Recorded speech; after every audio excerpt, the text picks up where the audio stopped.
Hello नमस्कार दोस्तों, good evening. स्वागत है आप सभी का आपके अपने यूट्यूब चैनल ब्रदर्स क्लासेज के अंदर।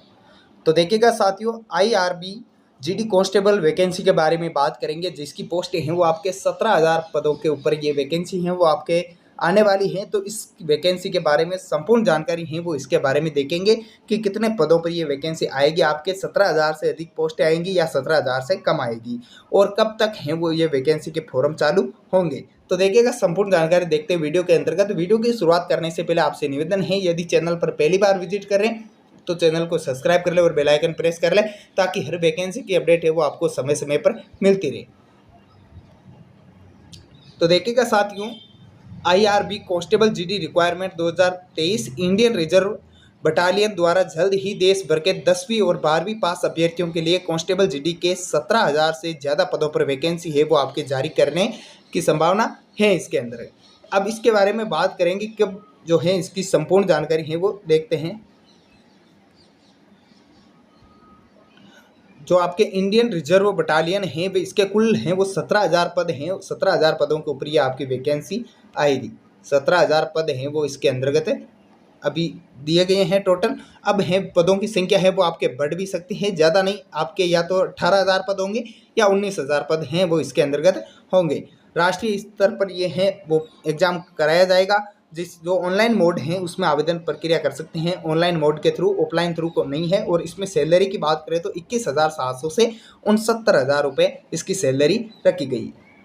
शैक्षणिक योग्यता की बात करें इसमें क्वालिफिकेशन की, तो एजुकेशन क्वालिफिकेशन है वो आपके 10वीं और 12वीं है, इसके आधार पर ये आपकी वैकेंसी करवाई जाएगी। 10th और 12th पास जो स्टूडेंट है वो इसमें आवेदन कर सकते हैं। और आयु में छूट है वो आपके इसके जो नोटिफिकेशन है उसके अंतर्गत जो सरकार के नियम है उसके आधार पर है वो आपको आयु की छूट दी जाएगी। 18 से 28 वर्ष है वो इसकी आयु रखी गई है, और सरकार के निर्देशानुसार आयु की छूट है वो आपको ऑफिशियल नोटिफिकेशन में देखने को मिल जाएगी।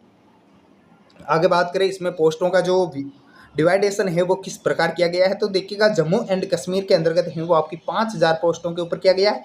छत्तीसगढ़ के अंतर्गत है वो आपकी 4,000 पोस्टें हैं। झारखंड के अंदर है वो आपकी 3,000 पोस्टें हैं, और ओडिशा के अंदर आपकी 3,000 पोस्टें हैं, और महाराष्ट्र के अंतर्गत 2,000 पोस्टें हैं। टोटल 17,000 पोस्टों का यह आपके वर्गीकरण है वो इस प्रकार हुआ है।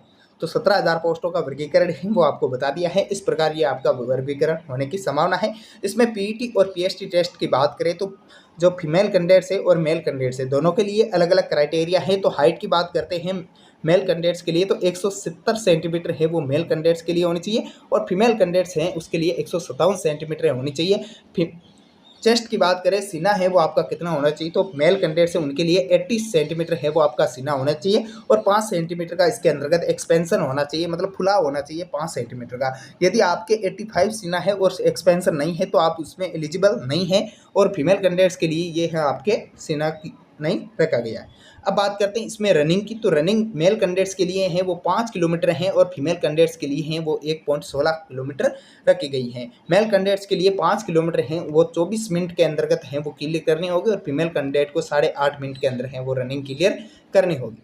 अब इसके अंतर्गत सिलेबस की बात करें, पाठ्यक्रम है वो क्या रहने वाला है, तो पाठ्यक्रम की बात करें तो सामान्य जागरूकता है उसके 25% पूछे जाएंगे और 25 अंक होंगे, और मैथ गणित की क्षमता की बात करें तो 25% है वो आपके मैथ के आएंगे, और 25 ही मार्क्स के होंगे। और विचार की बात करें तो 25% है और 25 ही अंक होंगे। विचार के मतलब है यहाँ पे आपके रीजनिंग की, जब आपके रीजनिंग सब्जेक्ट होता है उसकी रीजनिंग की। अब अंग्रेजी इंग्लिश सब्जेक्ट की बात करें तो 25% है वो इंग्लिश के आने वाले हैं, और 25 ही मार्क्स के होंगे। टोटल 100% है वो आपके आने वाले हैं, और 100 ही मार्क्स के होंगे। अब इसके अंतर्गत है वो आपकी क्वालिफाई एरिया है वो आपके अलग अलग रखा गया है। अब कितने % पर है वो आपकी कट ऑफ जाती है, उसके आधार पर आपकी अटेंडेंस के आधार पर है वो तय की जाएगी कि कितने लोगों ने है वो इसका एग्ज़ाम दिया था। अब मेन मुद्दे पर आते हैं तो इसके बारे में बात करते हैं। देखिएगा इसकी वैकेंसी है वो आपकी कब आने वाली, तो इंतजार है वो कुछ ही दिनों के अंतर्गत है वो आप सभी का खत्म होने वाला है।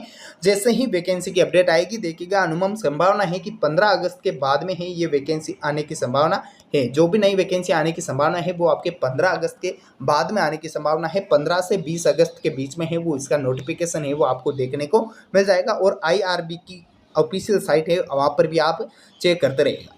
तो साथियों आशा करता हूँ वीडियो पसंद आया तो अपने साथियों के साथ शेयर जरूर कीजिएगा और चैनल पर नए तो चैनल को सब्सक्राइब जरूर कीजिएगा। मिलते हैं नेक्स्ट वीडियो में। जय हिंद, जय भारत।